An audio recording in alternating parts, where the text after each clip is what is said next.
Apa yang kamu pikirkan saat mendengar kata database?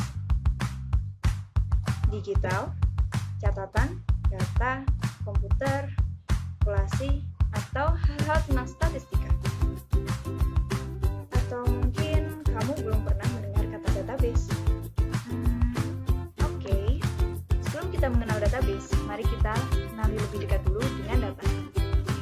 Apa itu data? Data adalah catatan atas kumpulan fakta. Data merupakan bentuk jamak dari datum yang berasal dari bahasa Latin yang berarti sesuatu yang diberikan. Dalam penggunaan sehari-hari, data berarti suatu pernyataan yang diterima secara apa adanya. Pernyataan ini adalah hasil pengukuran atau pengamatan suatu variabel yang bentuknya dapat berupa angka, kata-kata, atau citra. Karena semua fakta mentah adalah data, bisa dibayangkan dong banyaknya data yang ada di dunia ini. Contohnya ialah nama mahasiswa baru, asal kotanya, catatan kesehatannya, UKT-nya, IPK-nya, sampai makanan kesukaannya. Data-data yang banyak itu akan ditempatkan di wadah yang bernama database untuk diolah menjadi informasi yang berguna. Mari kita lihat burger.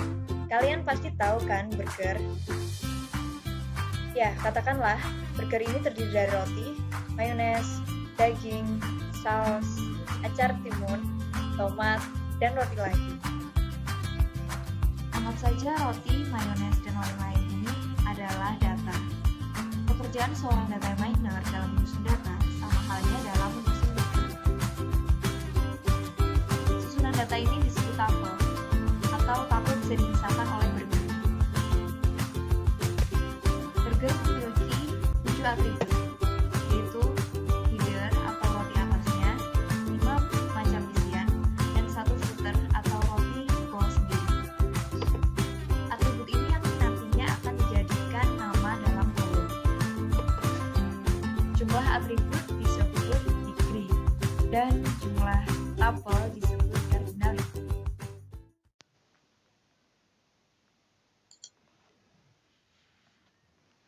Halo, selamat pagi, siang. Nama saya Yeskiel Putra Galang, saya mahasiswa Universitas Islam Batam.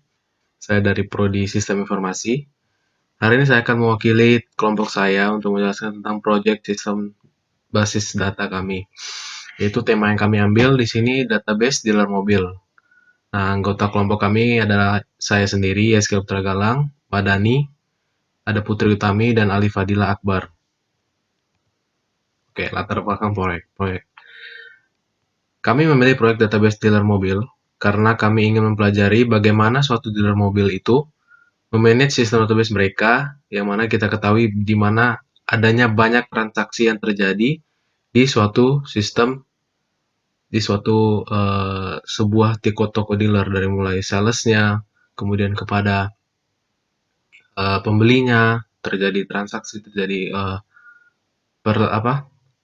perbincangan, terus kemudian terhubung ke kasir untuk melakukan pembayaran dan pengantaran unit dan seterusnya. Kemudian solusi yang dibuat ini sebenarnya apa yang kami lakukan terhadap proyek kami itu, terus kami membuat dengan penjelasan di latar belakang tadi, kami akhirnya membuat suatu sistem atau alur database yang kami rancang sendiri. Kami ingin mencoba apakah sistem ini bisa dengan baik mengontrol suatu alur data yang mengalir di suatu sistem dealer mobil itu. Dalam mengatasi banyaknya transaksi yang terjadi pada suatu toko dealer. Nah, ini salah satu layout UI kami. Kami menggunakan Microsoft Visual Studio. Dan ini salah satu layoutnya di form pembelian. Di sini terdapat ID pembelian, di mana di situ ditulis untuk ID setiap pembelian yang terjadi, yang dilakukan, ada ID-nya. Dan juga nama pembeli, kemudian ID mobil apa yang diambil, kemudian tanggal transaksi. Nah, ID mobil di sini, kenapa cuma memakai ID mobil? Karena kami hanya memakai ID yang nanti terkoneksi, ID mobil yang nanti terkoneksi ke database mobil tersebut. Jadi tidak ada pengulangan data yang terjadi. Jadi tidak harus memasukkan nama mobil kembali, kemudian warnanya. Kami hanya perlu mengambil ID-nya yang sudah terdaftar di tabel mobil, kemudian langsung nanti terkoneksi ke situ. Nah, ini dia contoh entity relationship-nya, diagram. Di sales ada ID sales, nama sales, jenis kelamin, umur, alamat, nomor HP. Kemudian di penjualan ada ID mobil dan jumlah.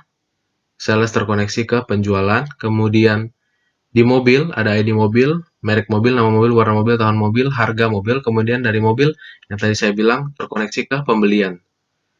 Di pembelian dia sebagai foreign key. Nah, kemudian dari pembelian itu akan terkoneksi ke transaksi. Di transaksi sebagai pemilikinya ada ID transaksi, dan kemudian di dalamnya ada ID pembelian, nama customer, diskon, tanggal pembayaran, metode pembayaran. Nah, kemudian dari situ ke kasir. Dari transaksi terhubung ke kasir, terus kasir ada ID kasir dan nama kasir. Nah, setiap kasir itu bisa menghandle banyak transaksi, jadi tidak hanya satu kasir untuk satu transaksi. Nah, kemudian dari kasir menghubungkan ke pengantaran unit untuk proses pengantarannya ke pembeli, yaitu di mana isinya pengantaran unit itu ada ID jenis pembayaran, ID pembayaran, cash, dan non-cash. Itu alurnya. Itu saja yang saya bisa dapat sampaikan hari ini. Jadi pada dasarnya dealer mobil ini bukanlah suatu sistem database yang kecil. Nah, maka dari itu kami ingin mencoba suatu hal untuk memanage banyaknya hal yang terjadi di suatu dealer itu, apakah bisa dengan efektif memanage suatu sistem database itu. Oke, sekian presentasi dari kelompok kami. Terima kasih telah menonton, and have a good day.